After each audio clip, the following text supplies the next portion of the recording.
اینان با این حرکت برای هر بیننده‌ای اندوه‌های درونیشان را به نمایش می‌گذارند. ناهنجاری‌های اجتماعی و نابرابری‌ها در افغانستان به چالش‌های بیشماری تبدیل شده است که فراروی مردم بی‌دفاع ما قرار گرفته است. در کشور آسیب‌های جدی از ناحیه این ناهنجاری‌ها را هر روز بیشتر از پیش مشاهده می‌شود. شاید خیلی‌ها چشم به راه کدام معجزه باشند، شاید هم بدون کاری در انتظار بالا رفتن کفه ترازو به نفع مردم غریب و آسیب پذیر باشند. اما برخلاف انتظار هرچه زمان می‌گذرد وضع نگران کننده تر می‌شود. انبوهی از مردم با افسوس در التهاب سوزناک رنج می‌برند. با دنیایی از محرومیت‌ها زندگی می‌کنند. نمونه‌های آشکار و فراوان این گونه انسان‌ها را در کوچه و خیابان شهرهای کشور می‌توان مشاهده نمود. این خانواده یکی از همان صدها خانه‌ای است که در شرایط کاملاً سخت روزگار می‌گذرانند.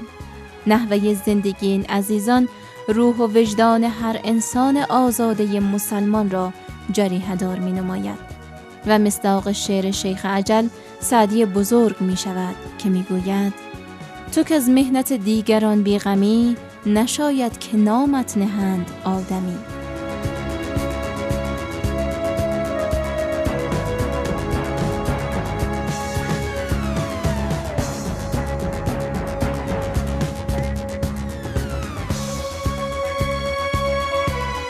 من در جمهوری کار میکنم.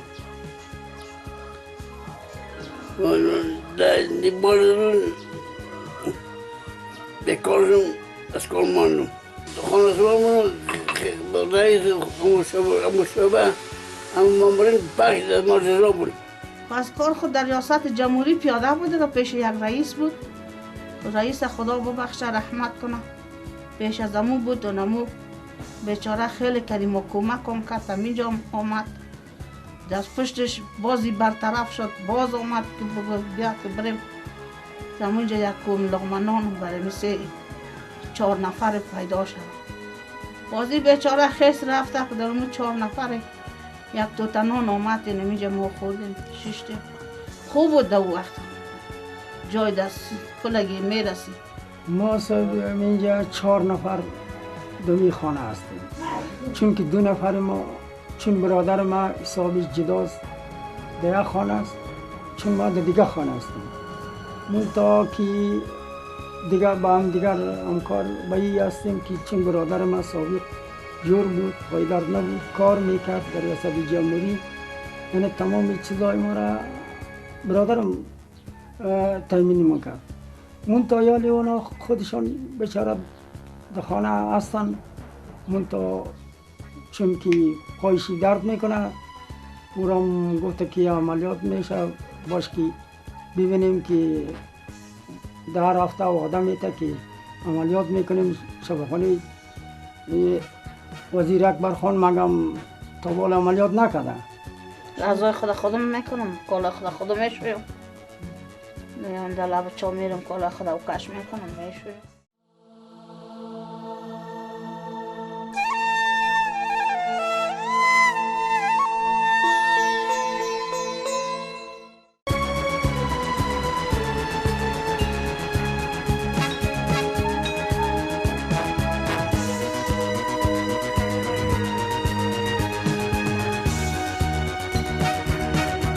هستیم یا که دستیا کمک میشه، یکم یا در خانه تکانی یا دیگه چی هم کمک میشه. مثالی که در مابین اولی دیگه یا که یک کالا و کش کردنش میشه یک دیگهش میشه میریم قدش همکاری میکنیم یک از دستمون. کارهای اینا که یک کمری مشکلات ما پیش میبرم، یا مسئله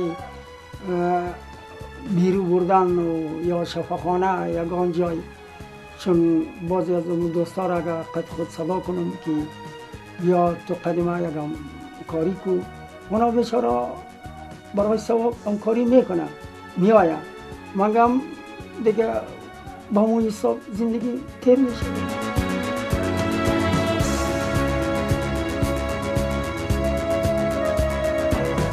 کار خانه در چارغوک جارو میکنم دیگه. دکاسای خدا کنم میشویم در سر چک چا میشینم میشویم در بلندی. در پخچی نمیتونم. تا که بلند نباشه پخش نمیتونم. نه شنبه، نه یک شنبه، نه دوشنبه و نه روزهای دیگر هفته را می شناسد. شاید هم روزهای ماه، فصل، سال و گذر ایام را از یاد برده باشد. برای این خانواده روز می شود و شب.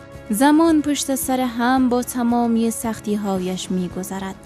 چوب های نحیف و نازک گودی پران که بسیار شباهت با ناخن‌های سازندهشان دارد نیز یکی از پس دیگری تسلیم انگشتان انسان می شود.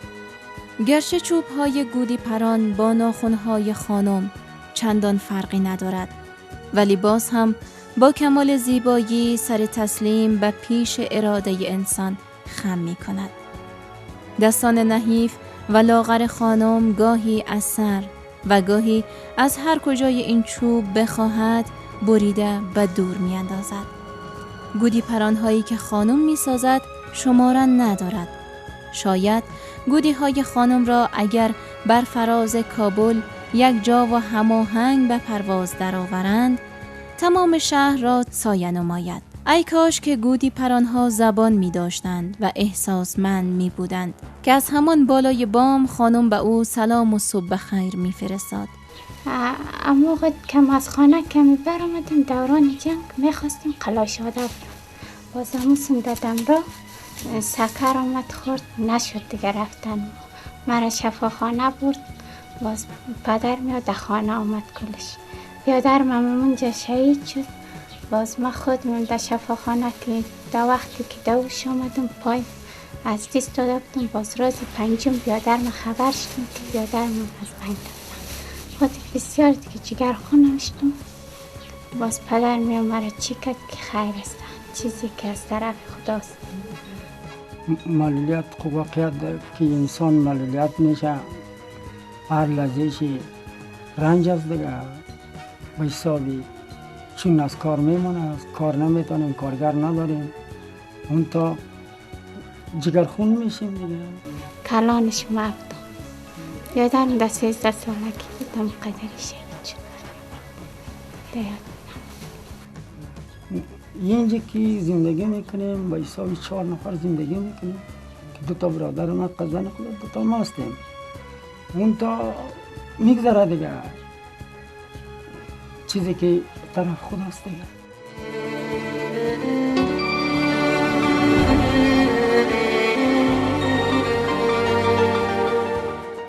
سختی های زندگی مشکلات اقتصاد است. اقتصاد آدم که کار نکرد نبود کدام سرمایه دیگه هم که یا کدام عایداد ما نداریم. جگرخون میشیم دیگه. خود یه چیزی که از طرف خدا دیگه رضای خدا بود دیگه رفت دیگه.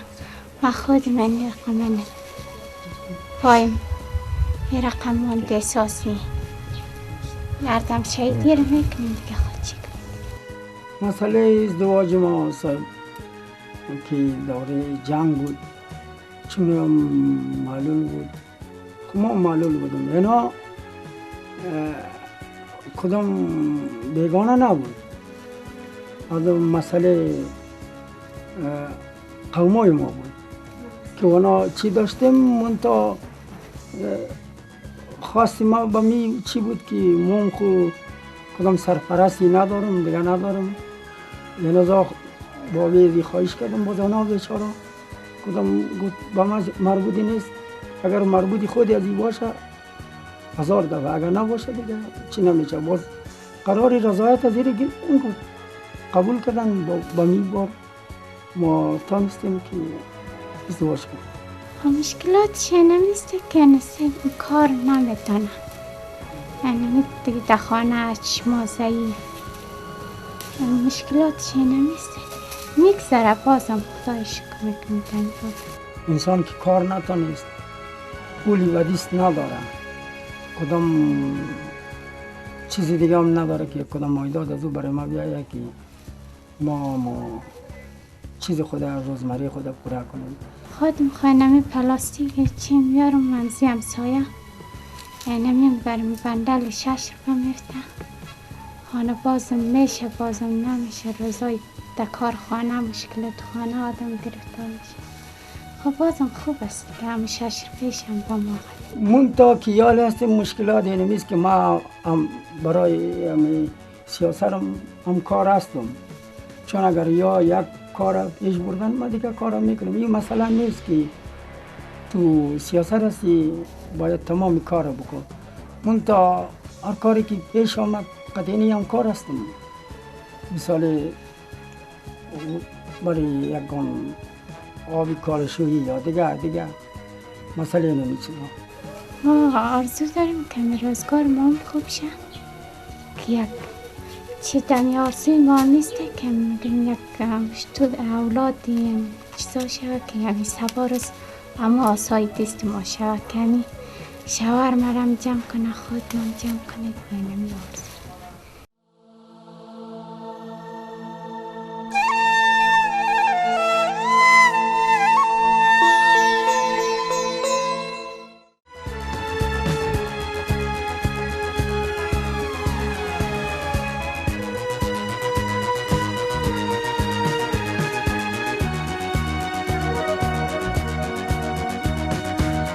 چشمانشان مات و مبهوت مانده است. به دوردست ها نظاره می کنند.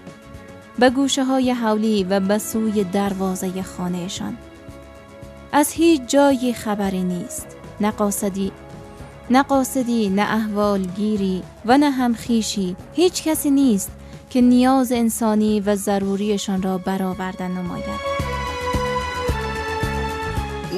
دارم استقام رسوندم اینجا چیرم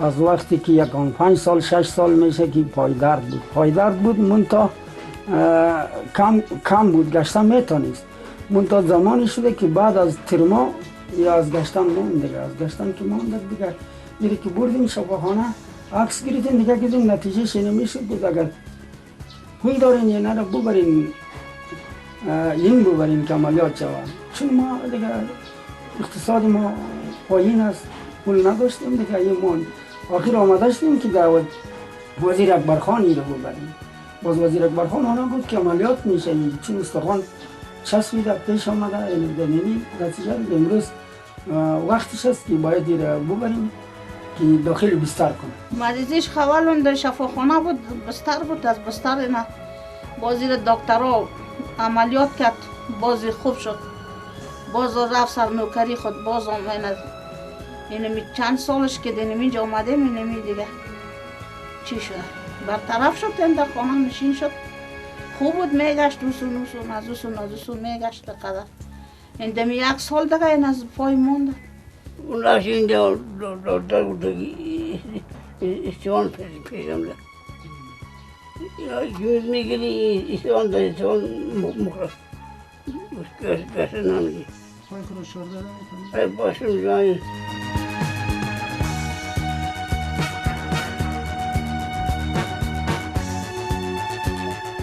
پایم که قطع کرد دوش که آمدم پایم نبود سر کردم سنو پای خود که پایم نیست دکتر گفتم چرا پایم قطع کردی گفت پای جور نمیشد من اونجا دکتر ها رفت مردم سر چپر کرد انداخت خلاص ما بیادر هیچ اولاد نداریم دیگه از طرف خداوند تعالی و تبارک هستیم یعنی اینجا افتیدیم دلی خدا کار خانه خدا نه 6 دقیقی و گاهی استاده و گاهی 6 دقیقی میکنم میگه سر کمر گاهی استاده میشم گاهی میشینم پای در پای میکنم اونو سوسو میگردم در این خانه و خانواده مشکل کلان زندگیشان را 2 چیز عنوان می کند. یکی بیاولادی و بیبنیادی به تعبیر خانم هر دو زوج را رنج می دهد. گویا که انسانها سری برای تسلیمی ندارند. مانند خود خداوند قدرتمند و با صلابت.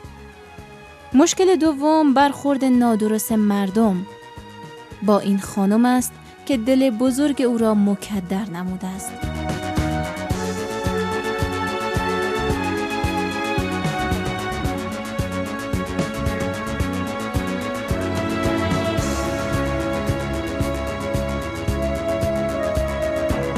در امان نگه داشتن بدن بیمارشان از سوز سرمای زمستان و آفتاب زننده تابستان، از لباسهای فاخر و درخور شأن یک انسان برای عید و عروسی ها اصلاً خبری نیست.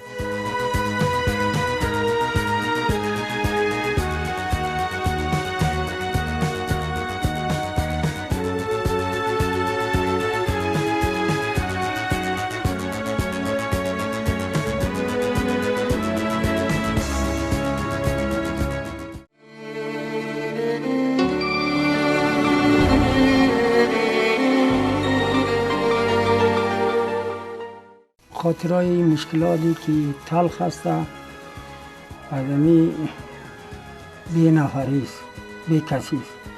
که آدم معلول شد از اما کار میمانه. دوم دیگه که اینجا سال گذشته سیل آمد همگی اونا خود کشیدن، چون ما از دست خود ما پره نبود، ما ماندیم. چیزی که کالای ما بود کلش زیر سیل شد. اونا دیگه خود کشیدن، منتها ما خود همه کردیم، خود کشیدیم. خود تلخترین همی بود قراری که بازم عمیق شد که خانه نغلطید. منتها چیزایی که خوراکه داشتیم کم و تومی یا یک چیزی فرشی مرشی داشت، اما چی شد؟ کلش زیر سیل شد دیگه، از بین رفت. منتها می تلخترین چیز دیگه سر ما تیر شد.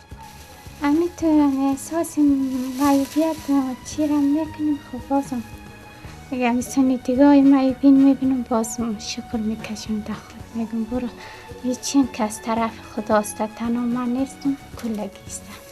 از خود بدترم میبینم، خوبترم میبینم. باز دمی حال خود شکر میکشم، میگم برو هم جای میرم، باز زمی یکم ذره فکرم دیگه میشه. مثال که خانه پدر میرم یک معامله میشه دیگه میشه، باز میرم میگم بان که فکرم دیگه شد. باز همونجا میرم احساس معیوبیت خودم میکنم در مجلس که میگم ما معیوب هستم. خدا دیگه تا هیچ افغانستان دیگه جنگ نیارد یا یک انتحاری ها دیگه مردم قتل میکنه، خدا وارا سرنگون کنه دیگه. ما هیچ نمیخواییم دیگه جنگ که مردم رقم آزار است یا کشتار بوده یا دیگه.